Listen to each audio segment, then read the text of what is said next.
Mascotte, le Saint-Bernard des mers. Je n'ai pas de nom. Je suis un chien ni grand, ni petit, avec de longs poils gris et des oreilles tombantes.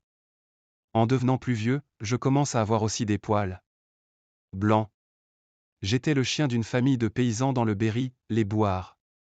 Chaque matin, je conduisais les vaches. Je leur faisais traverser la route quand il n'y avait pas de j'avais très soif.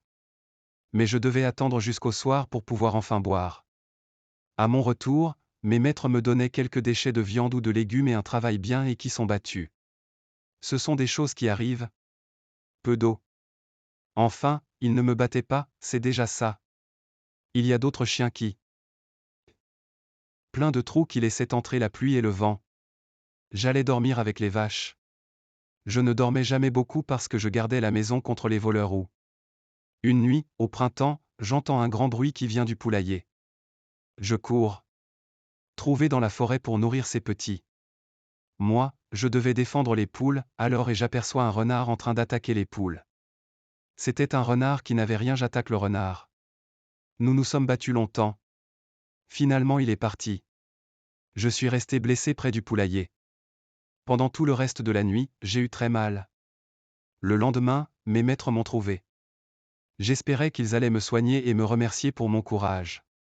Eh bien, non. Ils ont dit simplement, ce chien n'est plus bon à rien. Mon maître m'a ramassé comme un sac de pommes de terre et m'a jeté dans sa camionnette. Après ses courses, au retour, il s'est arrêté dans la forêt. Il m'a dit, allez. Descends.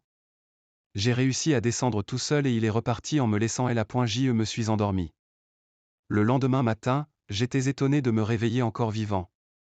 Chien se donne trop de mal pour servir les hommes qui n'en valent pas la peine. J'ai pu me cacher sous un arbre. Je n'avais plus qu'à mourir. Je pensais que tout à coup, j'entends un bruit de voix, très loin, mais qui avance. Ce sont deux amoureux qui viennent vers moi. Ils ne m'ont pas vu. Ils s'assoient à 3 mètres de remue un peu. Ils se retournent et m'aperçoivent. Ils voient que je suis blessé. Ils m'oient et commencent à discuter. Ils ont l'air très gentils et je n'ai pas peur d'eux. Je comprends tout de suite que j'ai soif et que je ne peux presque pas bouger. Ils commencent à me parler gentiment, comme on ne m'a jamais parlé. Le garçon enlève sa veste, la met par terre et me fait signe de me coucher dessus. J'y vais avec peine. Puis tous les deux prennent la veste et me portent doucement. C'est très agréable. Et c'est la première fois de ma vie que l'on fait tellement attention à moi. Ils m'emmènent dans une maison et me voilà devant un bon feu. J'ai droit à un bon potage bien chaud et beaucoup de gens viennent me regarder. Dans cette maison, il y a plusieurs enfants, des chats, je n'aime pas beaucoup ces animaux-là, et un autre chien qui n'a pas l'air de m'aimer beaucoup. En écoutant la conversation, je comprends que Patrick, le garçon qui m'a trouvé dans la forêt, est un marin en permission. Il doit bientôt revenir à Brest où son bateau est prêt à partir. Heureusement, il a décidé de m'emmener avec lui, parce que, après quelques jours, il m'aime bien. Je serai, dit-il, là et jeté, tout simplement point à eu début, le voyage sur le bateau n'est pas très drôle. J'ai mal au cœur et ça fait rire les marins. Je n'ai pas le pied marin. Mais ils me promettent que ça changera point, ils ont raison. Au bout de 3 jours, fini le mal au cœur. Le bateau danse sur la mer, mais cela ne me fait plus rien. Je découvre un monde nouveau. Je suis heureux, la nuit, je dors dans la chambre de Patrick, sous son lit. Je l'entends rêver à voix haute de la jeune fille avec laquelle il doit se marier. Un soir, la mer est mauvaise et les marins ne sont pas tranquilles. Ils ne pensaient même pas à aller se coucher. Moi non plus, je ne suis pas tranquille, je sens que quelque chose de terrible va venir, les chiens devinent ça mieux que les hommes, certains marins pensent encore à rire. Ils me disent, fais attention, mascotte. Moins d'1 heure plus tard, c'est la peur. Le bateau danse sur des vagues hautes comme des montagnes. La mer fait un bruit terrible. La nuit est noire, et plus aucun marin ne sait quoi faire. Tout à coup, une grosse vague renverse le bateau. Les marins tombent dans la mer et moi avec. J'essaie de nager vers les marins qui appellent au secours. J'en entends qui crient et qui se noient. J'arrive à lui. Il me prend le corps avec les 2 mains. Il est lourd. Est-ce que je vais me noyer aussi? J'ai du mal à me battre contre les vagues mais je réussis à nager. Et j'arrive avec lui, jusqu'au canot de sauvetage. Les autres marins le font monter dans le canot encore contre la tempête. Je veux aller vers eux, j'entends leur appel. J'en vois 2. Ils veulent aussi me faire monter mais je refuse. D'autres marins se battent, allons nous noyer tous les trois. Ils ne nagent pas bien parce qu'ils ont trop peur. Eux aussi, ils me prennent le corps à deux mains. Mais ils sont trop lourds et nous heureusement, ils reprennent courage.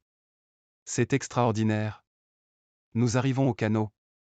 Les voilà dans un endroit sur point, je repars. Chose étonnante, je me sens plus heureux que jamais. Je devine que je vais mourir dans cette tempête.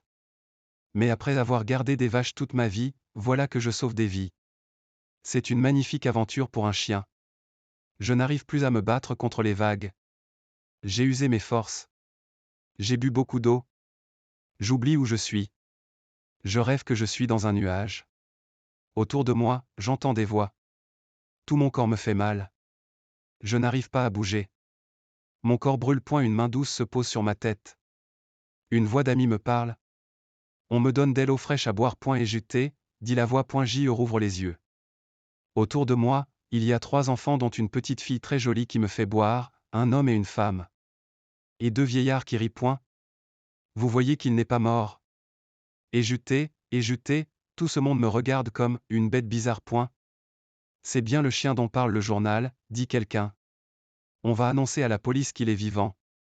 Et juté, les hommes comme les chiens ont peur de la police. Mais cette nouvelle aventure ne me fait pas peur. J'en ai trop vu.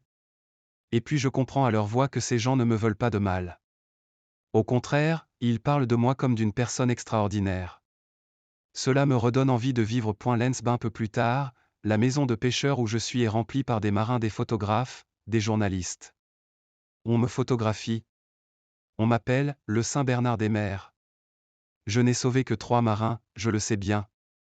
Les autres se sont débrouillés tout seuls. Mais les journalistes écrivent que j'ai sauvé tous les marins du bateau. Et puis une grande joie. Je vois arriver tout à coup Patrick. Deuxième prend contre lui, il m'embrasse en me disant « Mascotte. Mascotte. Tu as sauvé mes copains. T'es le plus formidable chien du monde. » Pendant une semaine, je n'entends que des choses gentilles. On dit partout que je suis extraordinaire. Patrick vient même m'annoncer que le président de la République va me donner une médaille de sauvetage. Pour moi, ce n'est pas une chose très agréable. Je suis un chien de la campagne. Je ne suis pas allé à l'école. Je suis gardien de vaches. Je ne sais ni faire le beau, ni donner la patte. Patrick m'annonce aussi qu'il va avoir une permission pour se marier. Tu seras notre témoin, mascotte. Avec la prime de sauvetage que tu vas recevoir, nous achèterons une maison qui s'appellera chez Mascotte. Pauvre Patrick.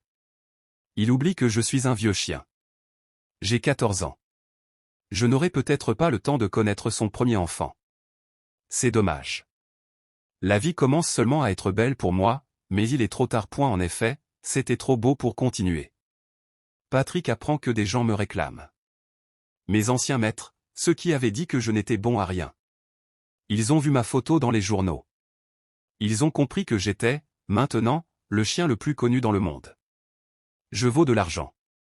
Alors ils disent qu'ils m'aimaient. Que Patrick est un voleur et qu'il m'a enlevé dans la cour de la maison. Tous les voisins répètent les mêmes choses, tous me reconnaissent. Et la police vient interroger Patrick. Où avez-vous trouvé ce chien? Dans une forêt. Il était mourant, c'est un mensonge. Il a été volé dans la cour de la maison des Bouards. Patrick, un voleur. Comment peut-on dire cela? Ça fait trop, coup sur coup, pour un tranquille gardien de vaches. Les policiers me mettent dans leur camionnette pour me conduire chez les Bouards, ces gens qui ne m'ont jamais aimé. Et la seule idée de les retrouver me rend malade. Là-bas, tout le monde est là pour m'accueillir, le maire, le curé, les journalistes, les enfants des écoles, l'institutrice, etc. On vend des cartes postales avec ma photo. Les caméras de télévision sont tournées vers MOI. Et la musique commence. J'ai droit à la Marseillaise.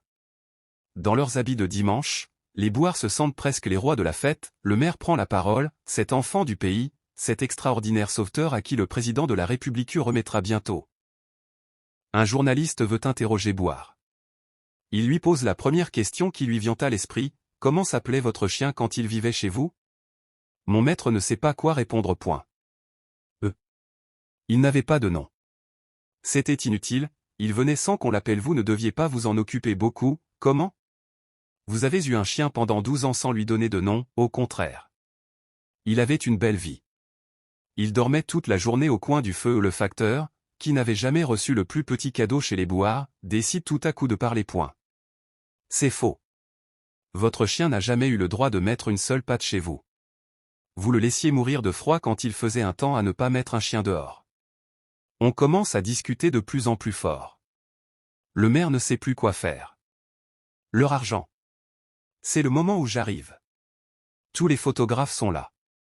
Ils vont en avoir pour le père Bouard avance vers moi, viens vite voir papa, mascotte jolie, j'avance lentement. Mes poils se lèvent sur ma peau. On doit voir toutes mais toujours. Dans. Mes yeux lancent du feu. Les gens s'arrêtent de parler et de bouger. Je continue d'avancer. Mon maître commence à reculer. Il blanchit, il verdit. Il recule, ce chien est devenu fou. Il faut le tuer, crie-t-il point tout à coup, je saute sur lui. Il s'en va en courant. Alors je m'arrête, me couche tranquillement et je regarde les spectateurs d'un air très gentil. Je n'ai presque pas voleur. Toucher mon maître. Mais plus personne, maintenant, ne dira que Patrick et Tingy habitent maintenant la maison chez Mascotte. Je ne garde pas les vaches mais simplement un petit lit. Patrick a un fils qui s'appelle François Mascotte. Oui, que c'est vrai, c'est écrit. Mascotte, c'est son deuxième prénom. Vous pouvez aller à la mairie, vous verrez que c'est vrai, c'est écrit.